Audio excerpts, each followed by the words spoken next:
நமஸ்காரம். எளிமை இது எல்லாராலும் விரும்பப்படுவது. இதை ரெண்டு விதமாக பார்க்கலாம். ஒன்று,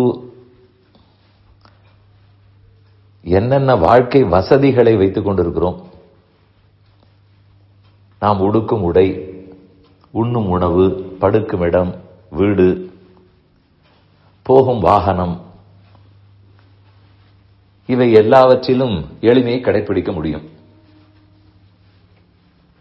அது ஒரு வகையான எளிமை.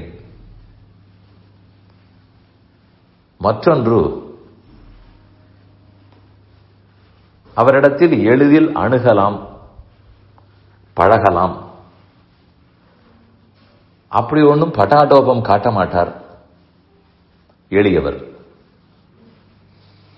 இந்த விதத்திலும் எளிமை சொல்லலாம். பெருமானுடைய குணங்கள்னு சொல்லும்போது சௌலபியம் என்று சொல்லுவார்கள். அதற்கும் அவருடைய சொத்து பத்துக்கும் சம்பந்தம் இல்லை. பிரபஞ்சமே அவர் சொத்தாக இருப்பினும் எளிதில் அணுகலாமே. பிரம்மாவையே படைத்தவராக இருந்தாலும் நம்மையும் படைத்தவரானபடியால் நெருங்கலாமே. இதுதான் எளிமைன்னு சொல்லுகிறார்கள். இத்தனைக்கும் அவருக்கு நடக்க உற்சவங்கள், வாகனங்கள், தங்க ஆபரணங்கள், அதெல்லாம் பார்த்தால் எளிமையே இல்லையோன்னு தோன்றும். ஆக இரண்டு விதங்களில் எளிமை கூறலாம். ஒன்று, பழகலாம், நெருங்கலாம், அதில் எளியவர். மற்றொன்று, வசதிகளையே குறைத்துக் கொண்டு குறைவான தேவையோடு இருந்தால் அதுவும் எளிமை. ஆனால் இப்படி சொல்ல வந்தது, ஆழ்வார்களை பெருமானை எளியவன் என்னும் சொல்லுகிறார்கள். அதே சமயத்தில் ரொம்ப ரொம்ப பெரியவர், நெருங்கவே முடியாது, தாண்டவே முடியாது, நினைக்கவே முடியாது, பேச்சுக்கு அப்பாற்பட்டவர் என்றும் கூடவே சொல்கிறார்கள். வேதாந்தமும் அப்படித்தான் பேசுகிறது. ஏன் எளியவரை எளியவர்னு சொல்லலாமே என்றால், அவர் மிக உயர்ந்தவராக இருக்கும்போது எளியவராக இருக்கிறார். அப்படி இல்லைன்னு வைத்துக் கொள்ளுங்கள். வெறும் எளிமையை பற்றி பேசிக் கொண்டிருந்தால் அதில் மக்களுக்கு ஒரு மதிப்பே வராமல் போய்விடும். ரொம்ப பெரியவர் ஆனால் எளியவர், அப்பதான் மதிப்பார்கள்.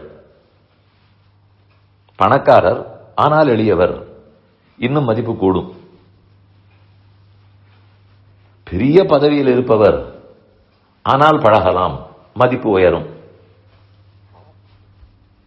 நம்மாழ்வார் ஒரு பாசுரத்தில் சொல்லும்போது,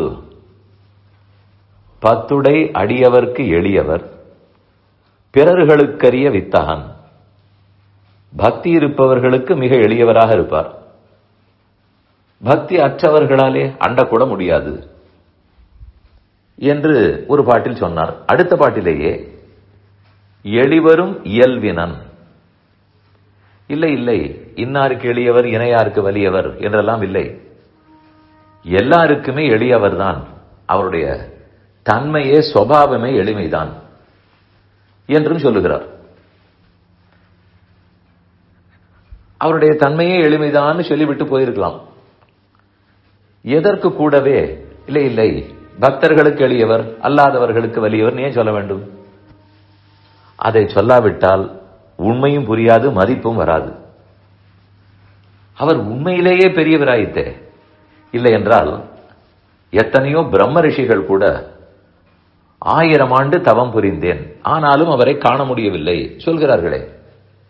எளியவராக இருந்தால் கண்டிருக்க வேண்டும். யதோ வாச்சோ நிவர்த்தந்தே அப்பிராப்பிய மனசாசக, இது உபனிஷத்தை சொல்லுகிறது. வேதங்களே எங்களுடைய வாக்குக்கும் மனத்துக்கும் எட்டாத உயரத்தில் இருக்கிறார், யாரும் பார்த்தது கூட இல்லை என்று சொல்லுகிறது. ஆக மொத்தத்தில் இரண்டையும் சேர்த்துத்தான் புரிந்து கொண்டாக வேண்டும். இது ஒரு பக்கம் சொன்னேன். உயர்ந்தவர், மேன்மையுடையவர், ஆனால் நெருங்குவதற்கு எளியவர். மிகப்பெரிய சொத்துக்காரர், ஆனால் எளியவர். இல்லை என்றால் எங்கோ காட்டிலும் மலையிலும் கடற்கரையிலும் நதிக்கரையிலும் சின்ன சின்ன கோயில்களிலும் இடிபாடுகளுக்கிடையே இருக்கிற கோயில்களில் கூட இருக்கிறாரே. எனக்கு இடம் பார்க்கடல் தான், வைகுந்தன் தான், அங்குதான் இருப்பேன்னு பிடிவாதம் பிடிக்கவில்லை. அதனால் அந்த எளிமையும் புரிகிறது. இப்ப கடைசியா நம் விஷயத்துக்கு வருவோம். அவரை எளியவன் சொன்னவுடன் ஆகவே எப்படியாவது பார்த்து விட வேண்டும், நெருங்கி விட வேண்டும், பற்றி விட வேண்டும் என்று தோன்றுகிறதா? அல்லது எளியவன் சொன்னவுடன் சரி அவர் எப்படி எளியவர், நான் யாரானும் பெரியவன் கிடைத்தால் பிடித்துக் கொள்கிறேன் என்று தோன்றுமா? எம்பார்னு ஒரு ஆச்சாரியன் இருந்தார். அடுத்த 2 மாதத்தில் அவருக்கு 1000வது ஆண்டு வருகிறது. எப்படி 8 ஆண்டுகளுக்கு முன்னால் ராமானுஜருக்கு 1000வது ஆண்டு கொண்டாடினோமோ அதே போல எம்பாருக்கும் வருகிறது. அவர் ராமானுஜருக்கு உறவினர். கோவிந்த பெருமாள்னு திருநாமம். அந்த சுவாமியை பற்றி ஒரு பெருமை சொல்லுவார்களாம். பெருமான் எளியவன் சொன்னவுடன் அவனை பார்க்க வேணும்னு விருப்பப்படுபவர். நாம் என்ன செய்வோம்?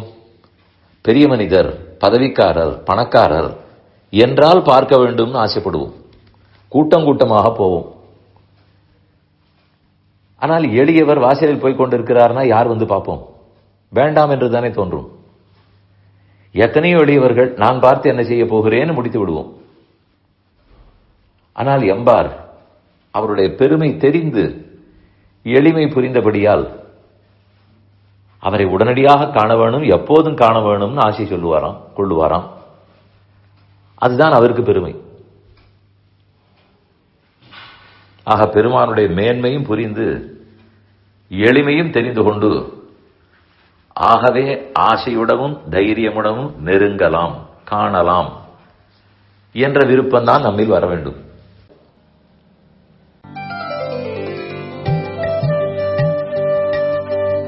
இந்த என் பணி ஆடியோவை உங்களுக்காக வழங்கியவர் வேலுக்குடி ஸ்ரீ கிருஷ்ணன் சுவாமி. இந்த ஆடியோவை தினமும் உங்கள் மொபைலில் பெற கிஞ்சித் என் பணி KINCHITENPANI என்ற ஆப்பை கூகுள் பிளே ஸ்டோரிலோ அல்லது ஆப்பிள் ஐஸ்டோரிலோ டவுன்லோட் செய்து கொள்ளவும்.